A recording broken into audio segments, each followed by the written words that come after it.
প্রিয় মাধ্যমিক পরীক্ষার্থীরা, আগামীকাল অর্থাৎ তোমাদের 8 তারিখে কিন্তু অঙ্ক পরীক্ষা। সেই অঙ্ক পরীক্ষার যে প্রশ্নপত্র হাতে চলে এসেছে সেটা দেখে নাও তাড়াতাড়ি। তোমাদের অঙ্ক পরীক্ষায় কিন্তু শুধু এমসিকিউ এসকিউ করলে হবে না, বড় প্রশ্ন তোমাদের অ্যাটেন্ড করতেই হবে। অঙ্ক তোমরা যেটুকুনি করবে সেটাতেই নাম্বার পাবে, কারণ ধাপে ধাপে নাম্বার থাকে অঙ্কে। পাটিগণিতে দেখো প্রত্যেকটি প্রশ্নের মান 2। 1 নম্বর, একটি অংশীদারি ব্যবসায় 3 জনের মূলধন অনুপাত যথাক্রমে 3:8:5 এবং প্রথম ব্যক্তির লাভ দ্বিতীয় ব্যক্তির লাভের থেকে 60 টাকা কম হলে ব্যবসায় মোট কত লাভ হয়েছিল। দেখো এগুলো কিন্তু প্রত্যেকটির মান 2। আমি তোমাদের সাজেশান দিয়ে দিচ্ছি, তোমরা একটু দেখে নাও, তার কারণ আমি যদি সবকটা বলে দিই তাহলে কিন্তু ভিডিও অনেক বড় হয়ে যাবে। দেখো অংশীদারি কারবার থেকে তোমরা তাড়াতাড়ি দেখে নাও, আমি তোমাদের বেশি দেখাবো না, মাত্র 11টা দেখিয়ে দিচ্ছি। এরপর আসছি আমরা বীজগণিত থেকে, ঠিক আছে। এই 12 থেকে এখান থেকে বীজগণিত দেখো x + y x - y হলে দেখাও যে x² + y² প্রথমটা। তারপর পরেরটা দেখো a:2b = 3:2 হলে এবং b = c = 3 হলে a + b = b + c কত নির্ণয় করো। দেখো সমীকরণের যেগুলো রয়েছে, দ্বিঘাত সমীকরণ যেগুলো রয়েছে, তোমরা একটু চোখ বুলিয়ে নাও, তোমরা একটু দেখে নাও অঙ্কর বীজগণিতগুলো। আমি তোমাদের দেখিয়ে দিচ্ছি, দেখানোর চেষ্টা করছি, একটু একটু করে আমি ভিডিওটি তুলছি, তোমরা ভিডিওকে পজ করে দেখে নাও, আর নালে তোমরা স্ক্রিনশট করো। দেখো এর মধ্যে থেকেই তোমরা কমন পেয়ে যাবে। এগুলো কিন্তু তোমাদের, এটা কিন্তু মাধ্যমিকের যে টেস্ট পেপারগুলো রয়েছে WBTA ABTA, এইগুলো টেস্ট পেপার অ্যানালাইজ করেই বানানো হয়েছে। এরপর আসছি প্রশ্নের মান 3, সমাধান করো।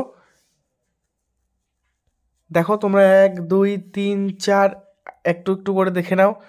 6, একটি সমকোণী ত্রিভুজের অতিভুজ 15 সেমি, অপর দুটি বাহুর দৈর্ঘ্যর অন্তর 3 সেমি হলে অপর বাহু দুটির দৈর্ঘ্য নির্ণয় করো। স্থির জলে একটি নৌকার গতিবেগ 4 কিমি/ঘন্টা, নৌকা 5 ঘন্টায় স্রোতের অনুকূলে 15 কিমি এবং স্রোতের প্রতিকূলে 24 কিমি গেলে স্রোতের বেগ কত ছিল নির্ণয় করো। দেখে নাও কলমের মূল্য প্রতি ডজনে 6 টাকা, কমলে 30 টাকায় আরও 3টি কলম বেশি পাওয়া যাবে। কামার পূর্বে প্রতি ডজন কলমের মূল্য নির্ণয় করো। তোমরা স্ক্রিনশট করে নাও এবং তোমরা ভিডিও পজ করে দেখে নাও। এগুলো কিন্তু প্রত্যেকটি টেস্ট পেপার, সাজেশান বুক এগুলো থেকেই বানানো হয়েছে। দেখো বিগত 5 বছরের যে কোশ্চেন পেপার সেগুলো তোমরা যদি সলভ করো তাহলেই কিন্তু তোমরা কমন পেয়ে যাবে, আর এগুলো কিন্তু একদম অ্যানালাইজ করে বানানো হয়েছে। এরপর আসছি করণী অথবা ভেদ করো। প্রত্যেকটি প্রশ্নের মান 3। আমি প্রশ্নগুলো তোমাদের সামনে রাখছি, জুম করে দিচ্ছি, তোমরা দেখে নাও। তোমাদের কিন্তু দেখো ম্যাথে বড় প্রশ্ন করতেই হবে, যেমন প্রথমে সম্পাদ্য, উপপাদ্য, পাটিগণিত, বীজগণিত এগুলো করতেই হবে, এবং তারপর কিন্তু এমসিকিউ থেকে তোমাদের মোট অঙ্কেও সেম 15 নম্বর তুললে লেখা পরীক্ষায় তোমরা পাস করে যাবে। 15 বা 20 তুললেই পাস মার্ক উঠে যাবে। যারা সারা বছর পড়নি তোমরা কোনো রকমের চিন্তা করো না তোমরা, তার কারণ যে দেখো 15 20 তুলতে পারলেই কিন্তু পাস। তো সারা বছর যারা সেরকম তৈরি নেই, পড়া হয়নি, পাস মার্ক তুলতে চাইছো, তোমাদের বলছি তোমরা সম্পাদ্য, উপপাদ্য, পাটিগণিত এবং বীজগণিত এই 4টে ভালো মতো করবে এবং এমসিকিউগুলো করবে, তাহলেই কিন্তু পাস নম্বর। প্রত্যেকটি প্রশ্নের মান 5। নিম্নলিখিত প্রশ্নগুলির উত্তর দাও। দেখো রমেশবাবু কর্মক্ষেত্র থেকে অবসর নেওয়ার সময় 1 লাখ টাকা পেলেন, ওই টাকার কিছুটা ব্যাংকে, বাকিটা পোস্ট অফিসে জমা রাখলেন। প্রতি বছর সুদ বাবদ 5,400 টাকা পান। ব্যাংক ও পোস্টের অফিসের বার্ষিক সরল সুদ হার যদি যথাক্রমে 5% ও 6% হয় তবে তিনি কোথায় কত টাকা জমা রেখেছিলেন। এই অঙ্কগুলো তোমরা দেখে নাও। বার্ষিক সুদের হার যে অঙ্কগুলো রয়েছে আমি তোমাদের একটু একটু করে দেখাচ্ছি, তোমরা তাড়াতাড়ি স্ক্রিনশট করে নাও, না হলে তোমরা দেখে নাও। তোমরা অঙ্ক প্র্যাকটিস করো, একদিন ছুটি পেয়েছো, তোমরা ভালো করে প্র্যাকটিস করো। অঙ্ক প্র্যাকটিস না করলে কিন্তু কিচ্ছু পারবে না, অঙ্ক প্র্যাকটিস তোমাদের করতেই হবে। সাদা খাতা নাও, প্র্যাকটিস শুরু করে দাও। আমি তোমাদের দেখাচ্ছি, তোমরা দেখে নাও, এই ধরনেরই আসবে, এর মধ্যে থেকে কিন্তু তোমরা কমন পাবেই। তোর ক্ষেত্রে দেখো উপপাদ্য 34, কোনো বৃত্তের একটি বৃত্তচাপের দ্বারা গঠিত সম্মুখ কেন্দ্রস্থ ওই চাপের দ্বারা গঠিত যে কোনো বিধ্বস্ত কোণগুলির দ্বিগুণ। খুব ইম্পর্টেন্ট, ভালো করে তোমরা দেখে যাও।